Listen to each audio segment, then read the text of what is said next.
na. Ayan na. Ayan na. Good morning. Magandang umaga. Magandang umaga. Hello po! Chef. Good morning, Chef. Good morning po. Good morning.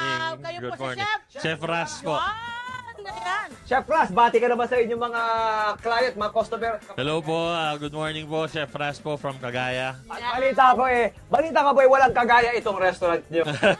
Nag-umpisa at ilan po kayong partners? Bali po, nagsimula kaming magbukas po noong February 10 this year po. And bali, 6 po kami magkaka-partners dito. Tapos, At kayo nasa culinary daw? bali, 4 po kaming chef. Galing. Opo.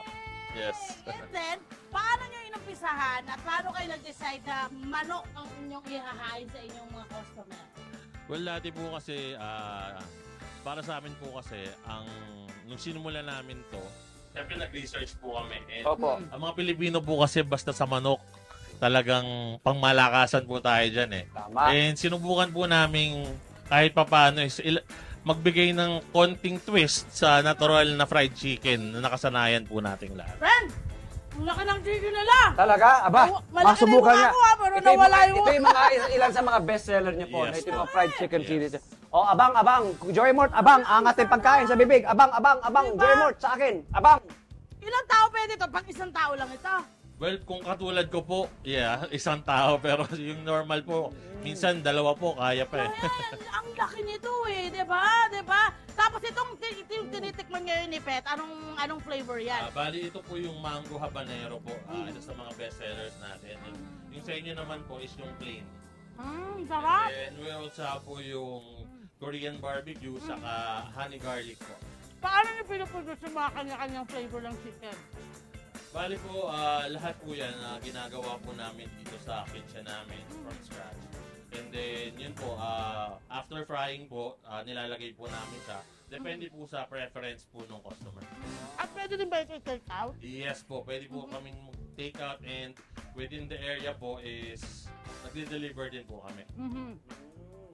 Ito ay inspired daw na parang merong ginaya kayo or meron ba kayong ganun? Kaya kakwentuhan natin yung mga chicken ngayon, yun naman talaga ang gusto ng mga Pinoy, di ba? Yes po. Bali, Ano po ang ating restaurant?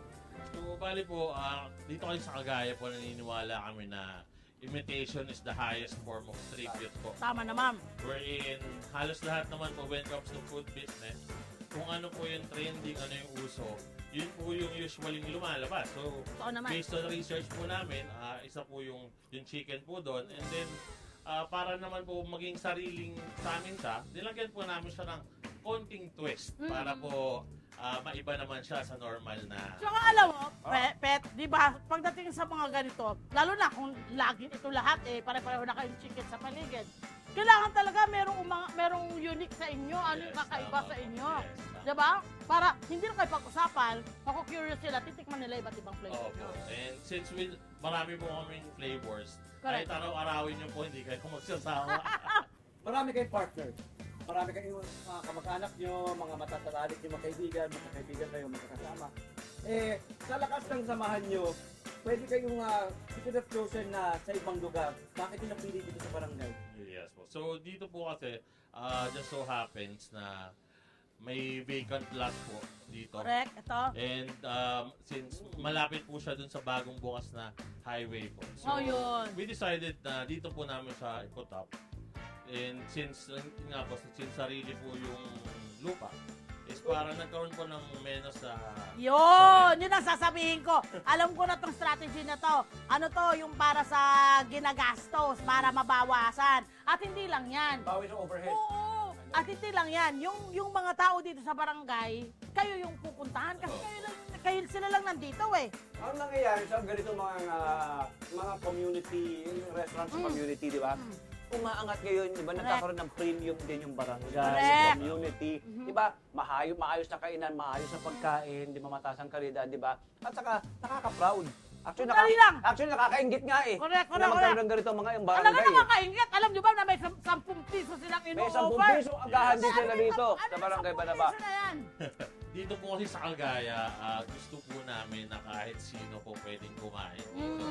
So, through all walks of life po, may pera kayo or wala, may budget or medyo tight, kahit petsa de peligro pa yan, pwede kayong pumunta dito. Hence po, naisip namin na maglagay ng 10 pisong agahan. Na wherein kahit may 20 pesos ka, magkakaroon ka na ng isang ulam, isang kanin. So, it's considered a meal na po. Correct. So, and dahil lang po 10 piso siya, hindi ibig sabihin is pusyo lang. So, make sure din po na yung kahit 10 pesos po siya, masarap pa rin po siya. Ang Correct. agahan natin na tignan 10 piso, ano po ang laman niya? Nakapaloob. Anong sa isang plato? So, dito po meron po tayong hotdog, isang red po, tapos isang chicken dog, and then lumpiang Shanghai. We also have burger steak. Ito, burger steak. Opo, burger patty. Ayan, pakita natin. Tapos ham. Tapos yung tinatapon nating bologna. Ayun, wow. And then, naka-combination po yan o sa halagang 10 piso? So, bawat each item po cost 10 pesos. So, bahala po kayo kung anong combination yung gusto nyo. You can even form your own silog. Or... Ikaw mamimili. Opo. DIY po, para 10 piso, hindi ba? Ito nga manok nila, sa laki nito. Correct. Sa laki nito, alam niyo kung magkano? Hulaan niyo mga kabarangay. Ito ay 99 pesos. Yes. 99 pesos po, ganito kalaki. Oh. Malaki na. Oh. Tapos feeling ko pwede nyo rin hatiin yung chicken.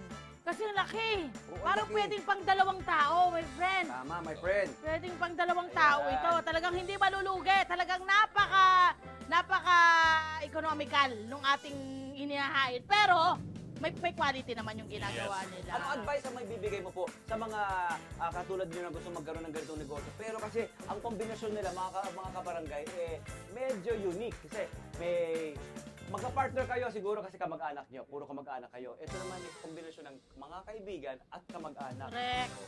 Nag-work po sa inyo. Siyempre. Yes po. Opo, ilang taon na kayo.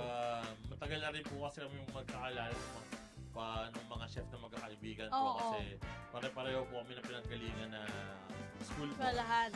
Anong sikreto? Kasi usually, my friend, di ba? Nakaano na tayo dyan. Yung magkakaibigan, magkakapamilya, hindi nagkakasundo eh. Ano ang sikreto? Ano ang ginagawa nyo para manatiling at peace ang inyong relationship? Siguro po, when it comes to that, masasabi ko po, yung tamang communication. Okay. Yun po yung pinakamahalaga doon. Magkakaintindihan kayo, tapos syempre, since kusina po to, minsan hindi mo talaga maiwasan na magkainitan. Yes. Nangyayari po talaga yon.